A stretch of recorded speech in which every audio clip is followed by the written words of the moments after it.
Hello Pisces! Welcome to Like a Tarot. Alamin natin ang situation mo, situation ng person mo, at saka ang relationship. Sa uli, kukuha ko ng additional cards. Ikaw na lang bahalang tumukoy kasi may posibilidad na baka magkapalit kayo ng situation ng person mo.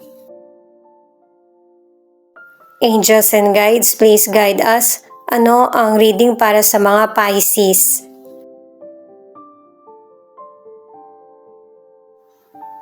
Ayun, risk.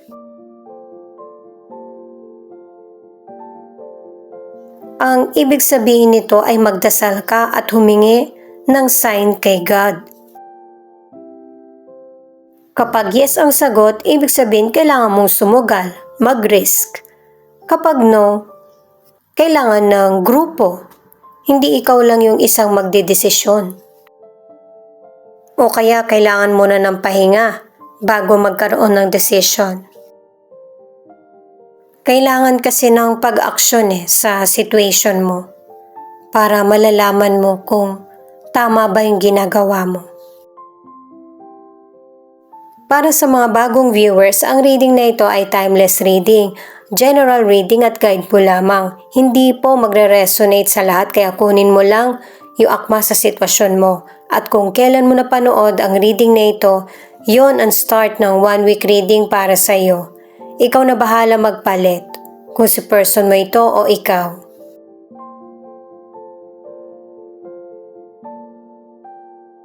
Ten of Cups, Knight of Swords, at Nine of Pentacles.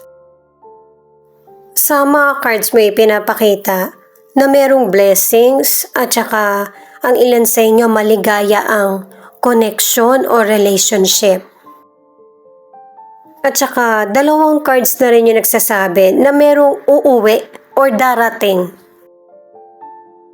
At saka tatlong cards ito ang positive para sa abundance at saka success. At saka dalawang cards din yung nagsasabi na kontento ka sa buhay mo. Sa mga single, ito yung magandang timing para magkaroon ng bagong kakilala o kaya makakarelasyon. Pero ang advice ng cards ay huwag mong asahan na yung next na makakarelasyon mo, siya na yung pangmatagalan. Marami pang makikilala ang ilang single. At saka di ba nasabi ko nga na dalawang cards na para sa contentment.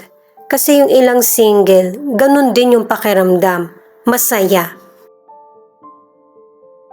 At saka ang ilan sa inyo na single, meron kang person na nagugustuhan pero kailangan ipakita mo na interesado ka sa kanya.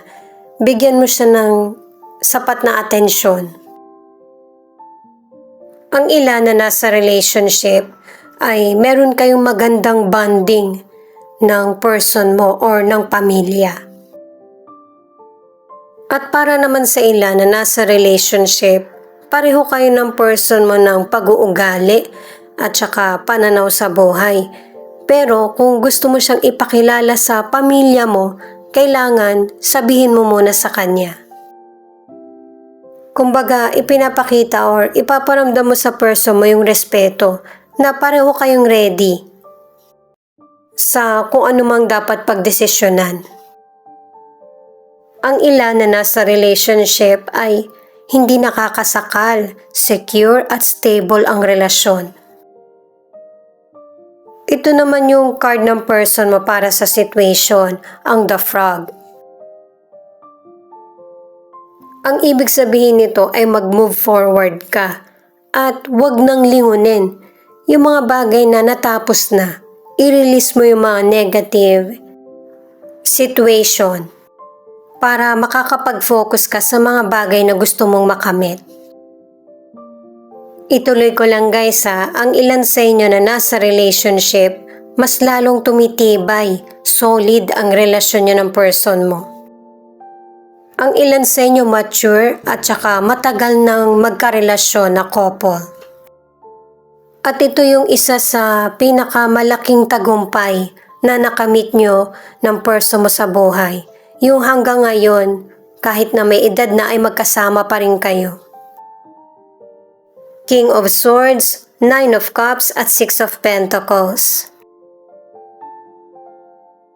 Sa cards na ito ng person mo, pinapakita na loyal siya at honest na person.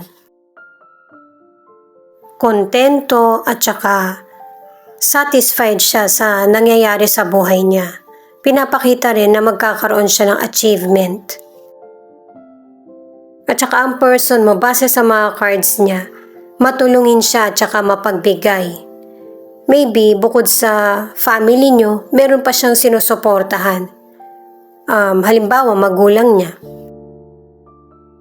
Kaya ibinibigay ng universe yung hustisya na para sa kanya, nagkakaroon ng katuparan yung mga pangarap niya.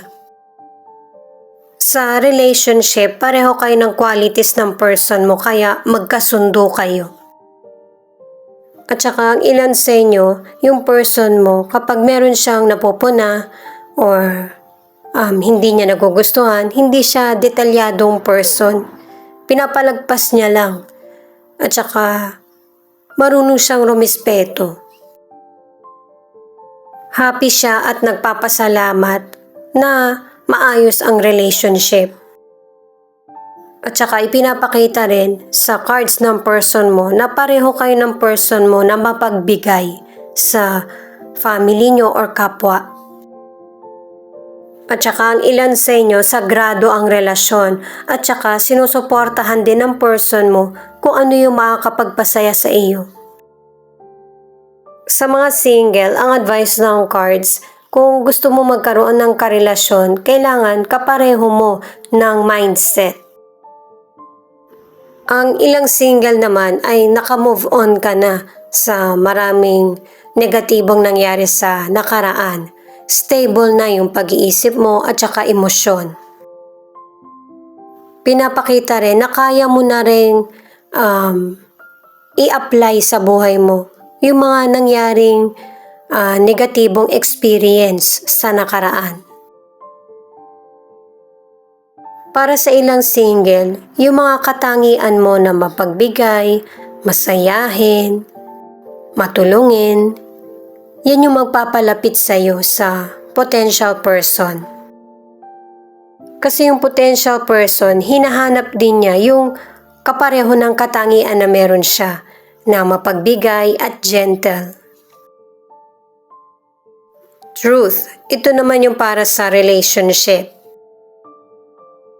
Ang ibig sabihin nito, kung nagpapakita ka ng generosity sa kapwa mo, kailangan makatanggap ka din sa kapwa. Pangalawang card na ito para sa give and take. At saka, di ba guys, nabanggit ko nga sa inyo na yung person mo, meron siya mga bagay na pinalalagpas. White lie ang tawag doon, para hindi siya makasakit ng kapwa. Kahit na merong konting issue sa kanya. Para hindi maipon yung konting problema, kailangan sasabihin. The Strength in reverse, Three of Pentacles at Eight of Cups. Ito na yung resulta kapag hindi mo sinasabi kung ano yung pwede at hindi pwede para sa iyo. Aakalain ng iba na okay ka lang. Sa career, ang tagal mo na sa trabaho mo, kaya deserve mo na magkaroon ng big break, na magkaroon ng promotion o kaya salary increase. Kaya lang ang problema ay yung pagdududa sa sarili. At saka ang ilan sa inyo sa career, malaki yung potential mo at saka determinado at committed ka sa trabaho mo. Ang ilan sa inyo hindi ka happy sa situation mo kaya iiwan mo yung trabaho mo. Ang ilan naman magbabakasyon ka kasi masyado ka ng stress. Ang ilan sa inyo, matipid kang person pero yung financial mo, ikaw dapat yung nagmamanage para hindi ito maging problema sa relasyon. Maging objective at saka maging mapagmasid sa mga financial decisions mo. Sa health, dalawang cards na yung nagsasabi na masyado kang nafo-focus sa mga negatibo at bad habits. Piliin ang healthy na lifestyle para sa ikakahaba ng buhay mo.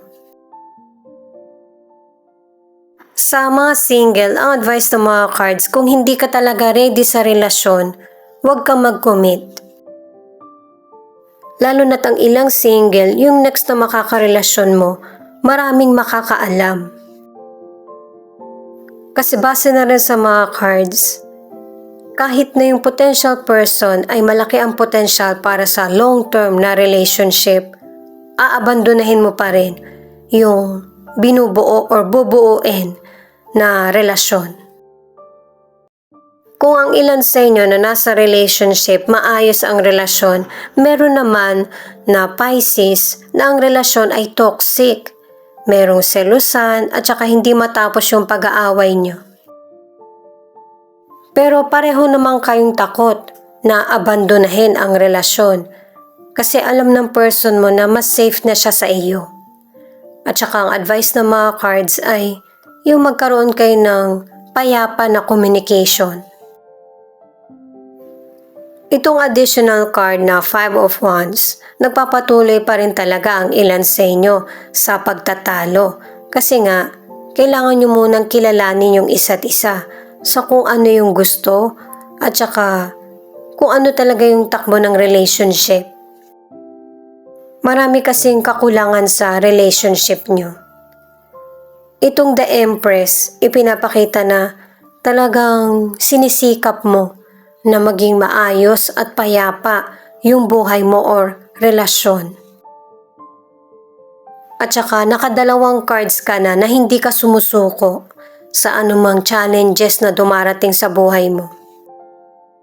At saka ipinapakita na hindi pa rin nagbabago yung magandang pag-uugali mo kahit na may mga hardship na dumarating sa buhay mo. Pero makakamit mo pa rin yung prosperity in the future kasi may mga bagay na ile-let go ka. Kasi base dito sa 7 of Pentacles ay magkakaroon ka ng personal development at saka yung mag-grow yung takbo ng buhay mo. At saka banggitin ko lang, nakatatlong cards ka na ang ilan sa inyo magre-resign ka sa trabaho mo. Hindi naman sa hindi ka na happy sa trabaho mo, pero meron kang gustong subukan na tingin mo mas magbibigay sa'yo ng prosperity. Kumbaga, sinusunod mo yung talas ng isip mo at saka kutob. Siya nga pala guys, marami pong salamat sa mga nag-like, share, comment, and subscribe. At pati na rin po sa mga nakikinig at nanonood. San man panig kayo ng mundo, ingat po kayo palagi. Ito naman ang angel number mo.